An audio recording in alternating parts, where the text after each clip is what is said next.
안녕하세요. 오랜 세월 불교 철학과 가르침을 전해온 사람으로서 오늘은 18층 지옥에 관한 이야기와 그 중에서도 가장 두렵다고 전해지는 끊임없는 고통이 이어지는 지옥, 이하 끊임없는 지옥이라 칭하겠습니다. 에 대해 말씀드리려 합니다. 사실 18층 지옥조차 가장 무서운 곳이라 단정 지을 수는 없습니다. 왜냐하면 그곳에서 어떤 형벌을 받고 그것이 얼마간 지속되더라도 결국에는 죗값을 치른 뒤 풀려날 가능성이 존재하기 때문입니다. 다만 이후에 사람, 동물 혹은 식물로 태어나게 될지는 각자의 업보와 인연에 달려 있습니다. 그렇다면 정말 두려운 지옥이 무엇이냐 하면 바로 끊임없는 지옥이라 불리는 곳입니다. 어떤 이들은 이것이 18층 지옥의 맨 마지막 층이라고도 하고 어떤 이들은 18층 지옥을 넘어선 곳이라고도 말합니다. 오늘은 이 끊임없는 지옥이 어떤 곳인지 함께 살펴보겠습니다. 이곳은 한마디로 죄를 지은 의식, 신령, 이 끊임없이 형벌을 받는 상태를 말합니다. 끊임없다는 의미대로 시간도 목숨도 쉬지 않고 연속됩니다. 이 지옥에 떨어진 존재는 극도의 악업을 지은 신령들이며 끊임없이 이어지는 형벌 속에서 잠시도 멈출 수 없습니다. 이 지옥에 떨어진 죄인들은 헤아릴 수 없는 고통을 받지만 목숨이 완전히 끊어지지 않습니다. 죽었다가 다시 살아나고 살아났다 다시 죽으며 이런 사이클이 계속 반복됩니다. 지장경, 지장보살의 본원에도 이에 대한 언급이 있습니다. 당시 지장보살께서 성모, 마야부인께 아뢰셨습니다. 남연부제, 남방연부제 중에 효도를 하지 않거나 부모를 해치며 부처님의 몸을 훼손하거나 피를 내게 하고 삼보, 불법승을 업신여기며 경전을 공경하지 않는 무리들은 무수한 겁, 아주 긴 세월 동안 끊임없는 지옥에서 벗어날 수 없다고 하십니다. 또한 상주, 사찰 등 위 재산을 침범하거나 스님들을 훼손하고 사찰 안에서 음란한 짓을 일삼거나 살생을 저지르는 등 많은 악행을 저지른 자들도 마찬가지라고 합니다. 더 나아가 스스로를 수행자라 칭하지만 실제 마음가짐은 수행자와 거리가 먼 이들 혹은 믿는 자들을 속이고 여러 악업을 쌓은 이들도 그 죄의 대가로 무수한 것 동안 그곳에서 벗어날 수 없다고 합니다. 상주의 재물이나 쌀, 음식, 의복 등을 몰래 취하는 자도 역시 끊임없는 지옥에 떨어지게 된다고 합니다. 지장보살께서는 다시 마야부인께 말씀드립니다.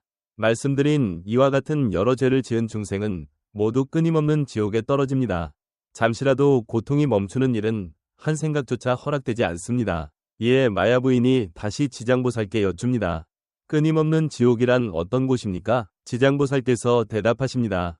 성모시여, 철이산 안에는 수많은 지옥이 있고 큰 지옥만 해도 18곳이 있으며 다음으로 500곳 그리고 또 그 다음으로는 1100곳에 달하는 지옥들이 각기 명칭을 달리하며 존재합니다. 그 중에서도 끊임없는 지옥은 범위를 둘러싼 지옥 성벽만 해도 수많은 길이로 둘러싸여 있고 모두가 쇠로 된 견고한 벽입니다. 그 벽 위와 안팎으로는 온통 불길이 치솟아 잠시도 꺼지지 않습니다. 그 지옥 안에는 서로 다른 이름을 가진 수많은 형벌의 집이 겹겹이 존재하고 그 가운데 특히 끊임없는 고통의 지옥이라 불리는 구역이 있습니다. 그곳은 안쪽만 해도 수많은 거리, 길이로 펼쳐져 있고 벽의 높이는 매우 커다랗습니다. 역시 벽은 쇠로 되어 있으며 온통 불에 휩싸여 있습니다. 벽 위엔 쇠로 된 뱀과 개들이 불길을 토하며 이리저리 뛰어다닙니다. 지옥 안에는 끝이 보이지 않을 만큼 커다란 형벌용 침상들이 놓여 있는데 죄인은 스스로 온 침상을 가득 채운 듯 느끼지만 그곳에 만 명, 아니 수백만 명이 동시에 있어도 저마다 자신이 침상을 꽉 메우고 있다고 느낄 정도입니다. 이는 각자가 지은 업보에 따라 그렇게 받아들여지기 때문입니다. 그 안에서 죄인들은 온갖 고통을 받습니다. 수많은 야차나 악령들이 예리한 송곳니와 날카로운 칼을 들고 붉게 이글거리는 눈으로 죄인들을 내려다보며 살점을 도려냅니다. 어떤 악령들은 쇠로 만든 큰 갈고리나 창을 들고 죄인의 입, 코, 배, 등줄기를 찌르고 들어올려 공중으로 던진 뒤 다시 그 창으로 받아 곧바로 침상 위에 내던집니다. 또 쇠로 된 맹금류가 죄인의 눈을 쪼고 쇠뱀이 죄인의 머리를 물어뜯습니다. 뼈마디마다 긴 못을 박아 고정시키고 혀를 뽑아 밭갈이를 하듯 긁어대며 죄인을 끌고 다니는 형벌도 있습니다. 타오르는 쇠물을 죄인의 입에 부어넣고 달궈진 쇠사슬로 온몸을 휘감기도 합니다.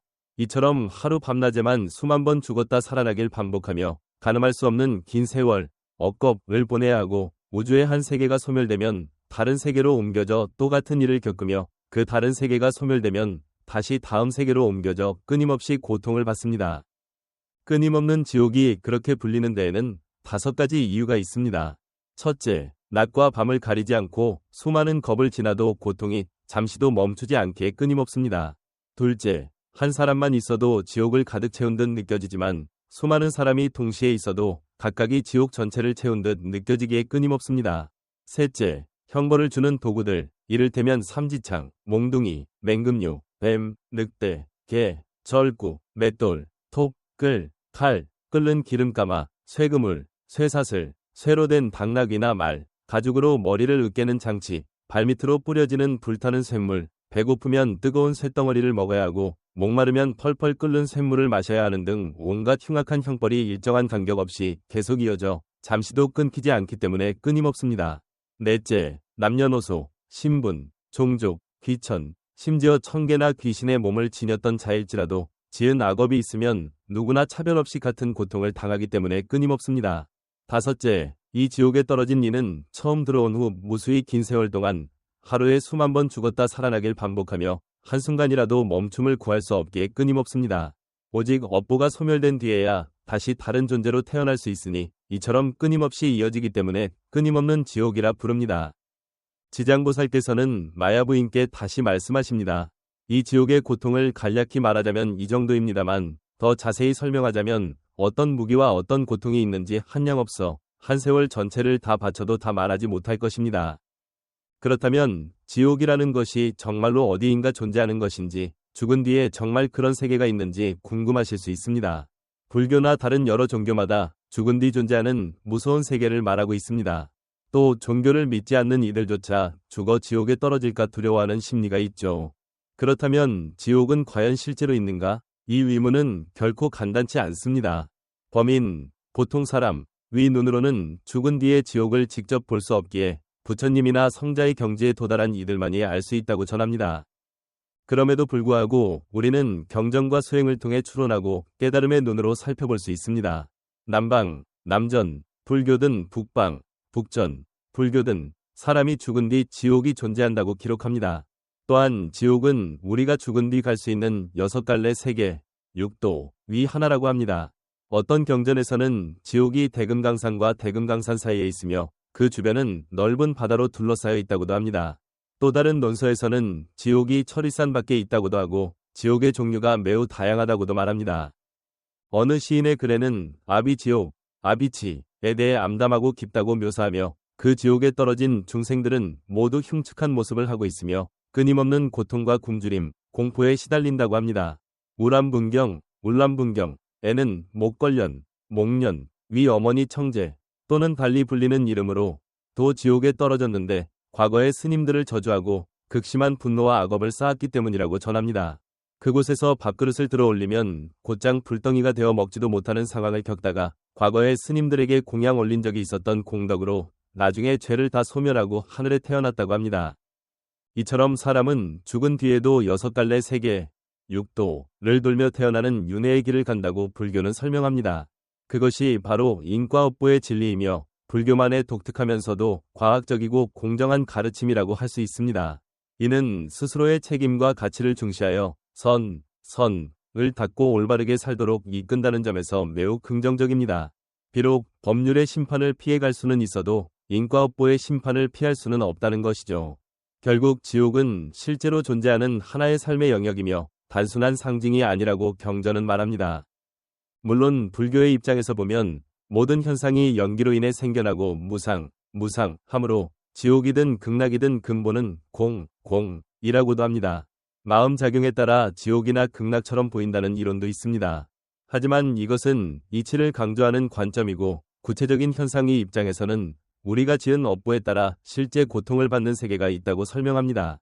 만약 이를 무시하면 인과를 믿지 않거나 선악의 구분을 부정하는 위험한 결론에 이를 수도 있으니 주의해야 합니다. 부처나 아라한 같은 성인의 경지에 오르면 모든 것이 공해 보일 수 있지만 중생의 세계에서는 아직 업이 두텁고 무명, 어리석음이 많아 지옥이 분명히 실제하는 세계로 드러난다는 것입니다. 그렇다면 지옥에 있는 귀신들은 무엇을 먹고 살까 궁금해집니다. 청나라 시기 여비초당필기, 섭위초당필기에는 어떤 스님이 선정에 들어 영혼, 원신, 이 육신을 떠나 지옥에 갔다 온 일을 기록한 이야기가 나옵니다. 스님은 그곳에서 음부, 저승에서 벌어지는 기이하고 무서운 광경을 보았다고 합니다. 그는 지옥의 마졸, 사자들이 수천 명의 죄인을 큰 광장으로 몰아넣고 나이 체격 건강 상태에 따라 분류해 간다는 것을 봅니다. 죄인들을 고르는 모습이 마치 장터에서 돼지나 소, 양을 골라 사는 것 같았고 그 죄인들은 벌거벗긴 채 두 손이 등 뒤로 묶인 상태였습니다. 스님이 옆에 있던 한 옥졸을 보니 예전에 안면이 있던 이였습니다. 스님이 자초지종을 묻자 옥졸은 이렇게 대답했습니다. 이 죄인들은 천마, 하늘의 마들이 식량으로 쓰기 위해 데려가는 것입니다. 원래 부처님께서는 마왕을 제도하여 옥에 불살생, 불음주, 불도, 불망어, 불음행을 수여하시고 특히 살생을 금했기 때문에 더 이상 사람을 잡아먹지 않게 하셨습니다. 하지만 모든 마들이 다 계율을 지키는 것은 아니어서 사람을 음식으로 삼는 마들도 아직 많이 남아 있습니다. 더 나아가 옥졸은 이들 중에서도 지옥조차 받아들이기 힘든 극도의 대악인들은 아예 죄를 다 치를 데 없이 마들의 먹잇감이 된다고 설명합니다. 그들은 나라와 백성에게 심대한 해악을 끼친 권력자와 그 측근들이며 특히 권세를 등에 업고 백성을 착취해 울분을 토하게 만든 이들입니다. 이런 이들은 지옥에서 벌을 받는 것으로도 모자라 여러 번 죽었다 살아나면서 고기의 형태로 마들의 식량이 된다고 합니다. 어떤 이는 한두 번 정도로 끝날 수도 있지만 더 악행이 큰 자들은 끝없이 살과 뼈가 도려내어지는 고통이 반복됩니다. 그 과정에서 죽었다 다시 살아나기를 수백, 수천 번 하면서 극도의 공포와 고통을 맛보게 됩니다.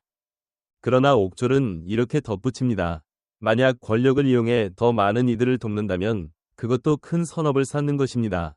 실제로 옛날 어떤 재상의 친척은 지극히 선한 마음으로 가난한 이들을 도와 큰 덕을 베풀었기 때문에 죽은 뒤 극락의 어느 세계에서 자유롭게 살아가고 있습니다. 결국 선과 악은 자기 스스로의 선택이죠. 스님은 선정에서 깨어난 뒤에도 이 대화를 잊지 못했다고 합니다. 이야기를 전해 들은 사람들도 실제로 확인할 수는 없지만 마치 우화처럼 깊은 울림을 느꼈다고 합니다. 설령 지옥에서 마들이 악인들을 잡아먹는다는 말을 믿기 어렵더라도 선하게 사는 것이 결국 가장 바른 길이라는 깨달음을 얻을 수 있다는 것이죠. 이처럼 지옥의 존재나 그 실체는 직접 증명하기 어렵더라도 불교 경전과 많은 일하는 우리에게 선과 악, 인과응보의 천리를 다시금 생각하게 합니다. 죽은 뒤에도 계속 이어지는 세계가 있으며 그곳에서의 고통은 상상조차 하기 힘들 정도로 크다고 가르칩니다. 동시에 설령 죄를 지어 낮은 세계에 떨어지더라도 과거에 조금이라도 쌓은 선업으로 결국 다시 길이 열리기도 한다고 말합니다. 결국 중요한 것은 지금 이 순간 우리의 마음가짐과 행위입니다. 악업을 짓는다면 그 결과를 피하지 못하고 선업을 닦는다면 스스로와 타인을 모두 이롭게 할 수 있습니다. 부디 이러한 지옥 이야기를 교훈 삼아 우리 모두가 선을 실천하고 스스로의 삶을 충실히 가꾸어 가길 바랍니다. 감사합니다.